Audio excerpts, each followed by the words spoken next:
उत्तर प्रदेश के परिवहन विभाग में बड़े बदलाव हो रहे हैं। राज्य में जल्दी स्मार्ट आरसी की सुविधा भी शुरू होगी और आरटीओ में दलाली रोकने के लिए 1.5 लाख जन सुविधा केंद्र भी स्थापित किए जा रहे हैं। ड्राइविंग ट्रेनिंग स्कूल में सुविधाएं बेहतर होंगी और इसी को लेकर परिवहन आयुक्त बीएन सिंह से जनता टीवी ने एक्सक्लूसिव बातचीत भी की है। उत्तर प्रदेश परिवहन विभाग में इन दिनों काफ़ी काम हो रहे हैं, चाहे वो लोगों को जो है स्मार्ट आरसी देने की बात हो और चाहे ड्राइविंग लाइसेंसों को लेकर के बात हो या जो है आरटीओ ऑफिस में दलालों पर अंकुश लगाने की बात हो। इन सब मुद्दों पर हमारे साथ परिवहन आयुक्त बीएन सिंह जी हैं। मैं उन्हीं जानूँ सर, कैसे जो है आरटीओ ऑफिस में दलाली कैसे बंद लगेगा? धन्यवाद। देखिए, इसका सोल्यूशन ये है कि अगर डिमांड है ड्राइविंग लाइसेंस की और बाकी जो कि है बहुत अधिक, तो हमको सप्लाई सेंटर्स भी बढ़ाने पड़ेंगे। शासन ने हाल में एक बहुत अच्छा निर्णय लिया है। जन सुविधा केंद्रों पे भी हमारी जो 45 फेसलेस सर्विसेज हैं, उन सर्विसेज को थोड़े दिन के 5-7 दिन के बाद आपको सुविधा प्राप्त हो जाएगी, क्योंकि शासन ने निर्णय कर लिया है। अब इम्प्लीमेंटेशन में हमें थोड़ा सा सिंक्रोनाइज करना पड़ेगा। तो सभी लोग अपनी इन 45 सर्विसेज को अपने स्थानीय जन सुविधा केंद्र से प्राप्त कर सकते हैं। उसमें सर्विस चार्ज केवल 30 रुपये ही आपको देना पड़ेगा। जो शासन से अपेक्षित फीस वगैरह है वो तो आपको देना पड़ेगा, लेकिन एडिशनल सर्विस चार्ज केवल 30 रुपये देना पड़ेगा। दूसरा, स्थानीय स्तर पर आपके गांव-गांव ये उपलब्ध है, इसलिए आपको शहर में आरटीओ ऑफिस जाने की आवश्यकता भी उन कार्यों के लिए नहीं पड़ेगी, एक्सेप्ट उन कार्यों के लिए जिनके लिए आपको जाके अपना फिजिकल टेस्ट वगैरह अधिकारी के प्रेजेंस में देना है। उनको छोड़ के बाकी सब चीजें स्थानीय स्तर पे जीसीएससी से हो जाएंगी। तो अब हमने सुविधाओं को बढ़ा दिया, अधिक सुविधाएं होंगी तो एक्सप्लॉयटेशन नहीं होगा। ये शासन ने एक बहुत अच्छा कार्य किया है। आरटीओ ऑफिस में जब आरसी अभी तक जो है पेपर पर चल रही थी, अब इन आरसी स्मार्ट करने बहुत अरसे से बात चल रही थी, अब स्थिति कहाँ तक पहुंची है? कब तक उम्मीद की जा रही है कि लोगों को स्मार्ट आरसी मिल सके? देखिए, आपने बड़ा अच्छा प्रश्न पूछा है। शासन ने अभी हाल ही में निर्णय कर लिया है, अब स्मार्ट आरसी ही मिलेगी, लेकिन इसके लिए वेंडर को नियुक्त करना, इस पूरे प्रोसेस को कंप्लीट करने में 2-4 महीने का समय लगेगा। लेकिन आगे आने वाले समय में स्मार्ट आरसी मिलेंगी और पुरानी आरसी भी स्मार्ट आरसी में कन्वर्ट हो जाएंगी, इसलिए जनता को असुविधा नहीं होगी। उसमें माइक्रोचिप्स रहेंगे और उसमें जो है डेटा स्टोर रहेगा। कभी भी उसको सही समय पे सही जगह पे डेटा देखा जा सकता है, वेरिफिकेशन हो सकेगा, वो कंफर्टेबल रहेंगे। बरसात में और किसी भी सीजनल उसमें वेरिएशन में कोई अंतर नहीं होगा और जनता के लिए वो सुविधाजनक होगा। आर्टिफिशियल इंटेलिजेंस का पूरे देश पे हर जगह उपयोग चल रहा, प्रधानमंत्री भी लगे, अपने सीएम भी लगे, परिवहन विभाग कैसे उपयोग करेगा? आपने फिर से अच्छा प्रश्न पूछा है। देखिए, परिवहन विभाग एक मॉडर्न डिपार्टमेंट है और बड़े कॉम्प्लेक्स इसमें फंक्शंस हैं। अब इसमें आप देखें तो कई पोर्टल्स हैं। उन पोर्टल्स को एनालाइज करना, उनकी डेटा को एनालाइज करना, मैं तो सामान्य रूप से ये कहूँगा कि मान लीजिए कि 4.8 करोड़ व्हीकल्स या रजिस्ट्रेशन है उनकी, और 3 करोड़ से अधिक जो है लोग ड्राइविंग लाइसेंस लिए हैं और सुबह अपने घर से निकलते हैं और शाम को घर वापस आते हैं, तो वो परिवहन विभाग के ही डोमेन में हैं। उसमें वायलेशंस होते हैं, इश्यूज आते हैं, इन सब को मैनेज करना बड़ा डिफिकल्ट टास्क है। बहुत अच्छा है कि भारत सरकार ने सब इलेक्ट्रॉनिक कर दिया है, प्रदेश शासन उसको जो है टेक्नोलॉजिकल बेस बना दी है। तो अब ऐसे बहुत सी सुविधाएं उपलब्ध हैं जो कि सारथी पे हैं, वाहन पे हैं, हम ईडार से भी सूचनाएं लेते हैं, वो सब उपलब्ध हैं। अब उसकी एनालिसिस करना बड़ा मुश्किल काम है मानवीय रूप में। तो ऐसे में आज का जो आधुनिकतम टेक्नोलॉजी है, डेटा एनालिटिक्स और एआई, इसकी आवश्यकता महसूस की गई, इसलिए हम लोग का प्रपोजल शासन ने अप्रूव कर दिया है। इस बजट में इनिशियली 10 करोड़ रुपया दिया है। अब बहुत जल्दी हम लोग चाहेंगे कि यहाँ पे एक सेंट्रलाइज सिस्टम हो, जहाँ पे इन सारे आवश्यकताओं को हम सेंट्रलाइज डेटा एनालाइज करें, फील्ड में अपने ऑफिसर्स को दें, दूसरे डिपार्टमेंट से शेयर करें, जैसे कि रोड सेफ्टी में पुलिस से शेयर करें, उनका डेटा लें, उसको एनालाइज करें, पुलिस को शेयर करें, हेल्थ डिपार्टमेंट से शेयर करें, उसके बाद रोड ओनिंग एजेंसी से, एनएचएआई से, पीडब्ल्यूडी से, इनसे डेटा लें और शेयर करें अपने कंक्लूजन्स, जिससे कि फील्ड लेवल पे हमारी एफिशिएंसी बढ़े और सही एनालिसिस इश्यूज के हो सकें। तो शासन ने इस बार इसको एक्नॉलेज करते हुए और इनिशियल बजट में प्रोविजन रखा है, बहुत जल्दी ये सुविधाएं भी प्राप्त होंगी। नो हेलमेट नो फ्यूल का चल रहा है सड़क सुरक्षा के चक्कर में, तो इसमें परिवहन विभाग कितनी भूमिका अदा कर रहा है?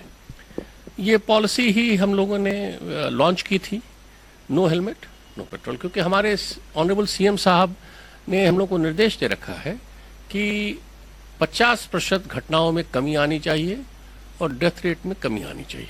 हम दुर्भाग्यवश देश में ऐसे प्रदेश हैं जो सबसे अधिक हमारे यहाँ घटनाएं होती हैं सड़क पे, और जैसे 46,000 करीब घटनाएं जो हैं 2024-25 में हुई और 25,000 लोगों की अनफॉर्चुनेट डेथ हुई। तो ये एक सैड पार्ट है। तो ऑनरेबल सीएम साहब ने इसमें कड़े इंस्ट्रक्शंस दिए हैं कि हमको इसको कम करना है। उसी को ध्यान में रखते हुए आप शहरों में देख लें, और उसमें सबसे अधिक घटनाएं जो हो रही हैं सड़कों पे, उसमें टू व्हीलर्स की हो रही हैं। तो टू व्हीलर्स में आप देखें और एज ग्रुप देखें तो 18 से 35 साल के बीच में सबसे अधिक हो रही हैं।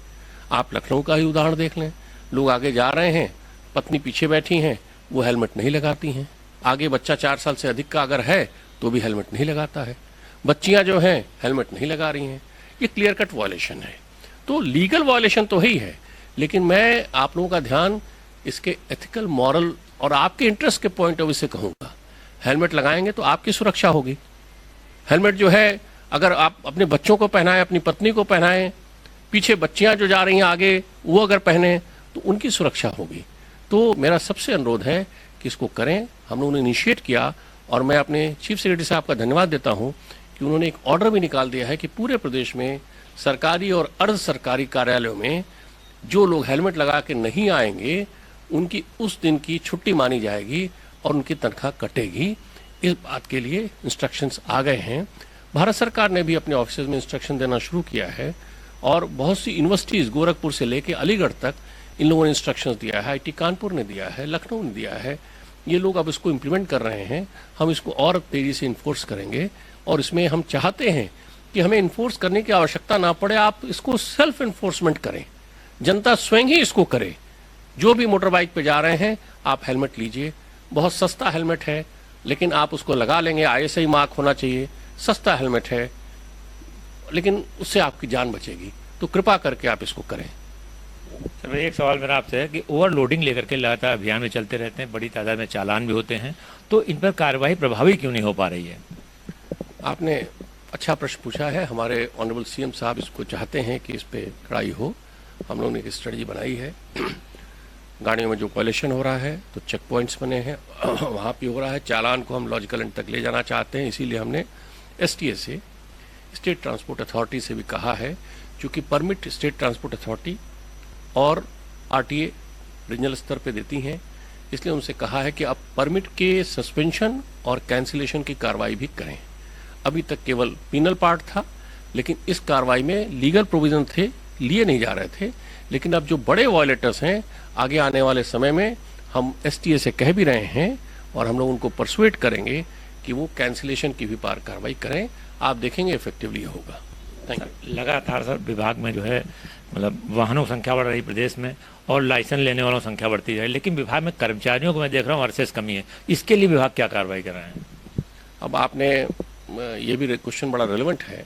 हाल के दिनों में भूमिकाएं बढ़ रही हैं।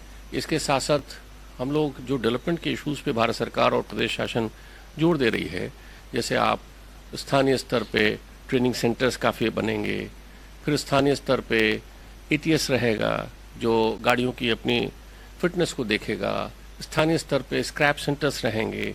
तो ऐसे में बहुत से सेंटर्स रहेंगे इनको देखने के लिए, क्योंकि अब शासन ने कल ये भी एक स्वीकार किया और माना है और शासन की पॉलिसी आ गई है कि ड्राइविंग लाइसेंस के लिए जो हमारे अधिकारी हैं वो ओवरऑल सुपरवाइज अवश्य करेंगे और प्राइवेट सेक्टर उसको डेवलप करे, प्राइवेट सेक्टर सारी फैसिलिटीज़ दे, लेकिन फाइनल अथॉरिटी हमारे अधिकारी होंगे।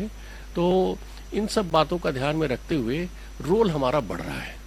तो मैन पावर की शॉर्टेज हमें भी दिखाई पड़ रही है, इसलिए हम लोग अब डेलॉयट से जो प्रदेश शासन में औपचारिक रूप से सजेशन देते हैं, कंसल्टेंट हैं, उनसे भी रिक्वेस्ट करके एक स्टडी कराना चाहते हैं। जल्दी से कराएंगे कि स्टडी कराने के बाद पता चल जाए कि हमें वर्तमान और भविष्य में मीडियम और लॉन्ग टर्म कितने कर्मचारियों और कितने अधिकारियों की अलग अलग आवश्यकता है। चूँकि ये टेक्निकल डिपार्टमेंट है, इसका कोई रिप्लेसमेंट नहीं हो सकता और इसलिए जो है इन ऑफिसर्स की आवश्यकताएं हमें ढूंढ रहे हैं। जल्दी हम इसको करके गवर्नमेंट को रिपोर्ट करेंगे। Thank you. ये थे परिवहन आयुक्त वीएन सिंह जी, जिन्होंने बताया कि लोग जन सुविधा केंद्र पर जाकर के वहीं से फॉर्म भरवाएं, किसी दलाल पास मत जाएं, क्योंकि इससे जो है परिवहन विभाग की जिम्मेदारी नहीं है। और वो जो गलती, इसके लिए 1.5 लाख जन सुविधा केंद्र हैं, तो वहाँ पर जो है जल्दी ही सुविधा जो और बढ़ेगी और लोगों को राहत भी मिलेगी। स्मार्ट आरसी भी जल्दी ही मिलेगी, विभाग इसका इंतजाम कर रहा है और सड़क सुरक्षा के लिए भी लोग लगे हुए हैं। लेकिन आम पब्लिक इन्होंने अपील की है कि लोग हेलमेट लगा के चलें, तो भैया चल रहे हैं और 4 व्हीलर चला रहे हैं तो अपना सीट बेल्ट लगाएं, जिससे लोगों को अपनी जान सुरक्षित रहे। और सीएम भी चाहते हैं कि सड़क सुरक्षा के लिए बेहतर पालन हो। कैमरा पर्सन रियाद के साथ टीएन मिश्रा, जनता टीवी, लखनऊ।